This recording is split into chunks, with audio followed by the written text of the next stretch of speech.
Hey sexy people, what is up? পুরাতন bicycle কেনার আগে আপনাকে কি কি বিষয়ে ফোকাস দিতে হবে, কি কি বিষয় আপনি দেখে কিনবেন, ওইগুলো নিয়ে আজকে ইন ডিটেইলস এ কথা বলবো। ফার্স্টে আপনি ডিসাইড করবেন যে আপনার কি রকম সাইকেল দরকার। যদি আপনার পাতলা সাইকেল দরকার তাহলে আপনি অ্যালুমিনিয়ামের বডি নেওয়া ট্রাই করবেন, আর যদি পাতলা কিংবা ভারী যে কোনো সাইকেল হলেই হবে তাহলে লোহা সাইকেলও নিতে পারেন। তবে আমি সাজেস্ট করব অ্যালুমিনিয়ামের ফ্রেম নিতে, কারণ এটা টেকসই বেশি হয় আর এটা ভালো থাকে, জং ধরে না। তারপরে আসবেন ব্রেকের মধ্যে, এই দুইটা ফ্রন্ট এবং দুইটা ব্রেকের মধ্যে আসবে। আপনি যদি একজন স্টান্ট রাইডার হয়ে থাকেন তাহলে আপনার বর্তমানে আসি অয়েল ব্রেকের দিকে ফোকাস দিবেন, কারণ অয়েল ব্রেক খুবই গুরুত্বপূর্ণ স্টান্ট রাইডিং এর ক্ষেত্রে।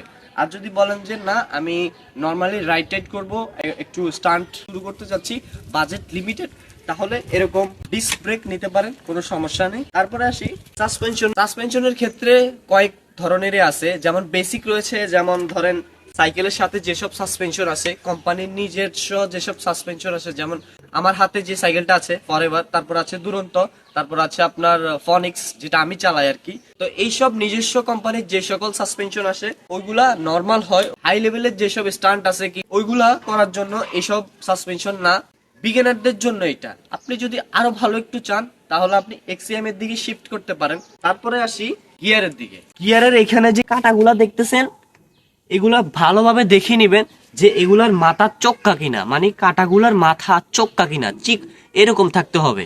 আপনার যদি এরকম চিকন হয়ে যায় তার মানে বুঝতে হবে যে কাঁটাগুলা ক্ষয় হয়ে গেছে, কাঁটাগুলা বেশি দিন টিকবে না। সো ওই রকম সাইকেল থেকে বিরত থাকবেন, ওই রকম সাইকেল নিবেন না। যদি কম দামে পান তাহলে চেঞ্জ করে নিবেন, কম দামে নিয়ে নিবেন, ওইটা হচ্ছে আলাদা বিষয়। কাঁটা সামনেরটা এবং পিছনেরটা দোনোটা ভালোভাবে চেক করে নিবেন যে ক্ষয় আছে কিনা। ক্ষয় থাকলে কিন্তু আপনার ওই যে চেইনটা মানে ভালোভাবে ইউজ করতে পারবো না, ঠাস ঠাস করে ছেড়ে দিবে। নিচে যে পার্টসটা আছে এটার নাম হচ্ছে ডেরা। তো এই ডেরাটা দেখে নিবেন যে এই ডেরাটা ভালোভাবে কাজ করে কিনা। এটা কিভাবে বুঝবেন? আপনার এই যে শিফটার গুলো আছে, এই যে সামনের একটা শিফটার, পেছনের একটা শিফটার, দেখে নিবেন যে ঠিক আছে কিনা। যদি এই দুইটা শিফটারই ঠিক থাকে তাহলে একটা একটা করে চাপ দিয়ে একটা চাপ দিবেন, তারপরে প্যাডেল এটা ঘুরাবেন, এভাবে এভাবে প্যাডেলটা ঘুরাবেন, একটা শিফটার চাপ দিবেন আর একটা একটু প্যাডেল ঘুরাবেন। যদি দেখেন একটা শিফটার চাপ দিলে একটা কাটার উপর উঠে, আরেকটা শিফটার চাপ দিলে আরেকটা কাটার উপর দিকে উঠে, আমি বলতে চাচ্ছি যে একটা দিলে একটাই উঠে, একটা দিলে দুই তিনটা উঠে না। আপনি উঠে একটা রাইট দিবেন, রাইট দিয়ে তারপরে এভাবে শিফটিং, মানে একটা একটা একটা করে চাপ দিবেন, এটাকে শিফটিং বলে। তো শিফটিং করবেন, যখন শিফটিং করবেন তখন দেখবেন যে টিপটা ঠিক মতো কাজ করে কিনা, টিউনিং ঠিক আছে কিনা, একটা টিপ দিলে একটাই উঠে কিনা। যদি উঠে তাহলে বুঝবেন যে শিফটারও ঠিক আছে এবং এই ডেরাও আপনার ঠিক আছে। আপনি যদি স্টান্ট রাইডার হয়ে থাকেন তাহলে এই প্যাডেল গুলা ভালো মানের দেখে নেবেন। আর যদি নর্মাল রাইড করেন তাহলে এরকম প্লাস্টিকেরও হবে, সমস্যা নাই, এরকম প্লাস্টিক দিয়ে স্টান্টও করা যায়, কোনো সমস্যা নাই। কিন্তু যদি মনে হয় তাহলে চেঞ্জ করে নেবেন। তারপরে আসি রিমের ক্ষেত্রে। এগুলো হচ্ছে রিম, এই যে স্পুক গুলা লাগানো, এই রিম গুলা দেখবেন যে ভালো আছে কিনা, এই রিম গুলার মধ্যে কোনো ড্যামেজ বা কোনো বাঁকা তেড়া বা কোনো স্পট আছে কিনা, মানে ফাটল ধরা কোনো কিছু আছে কিনা, তাহলে বুঝতে হবে যে রিম গুলা ভালো নেই।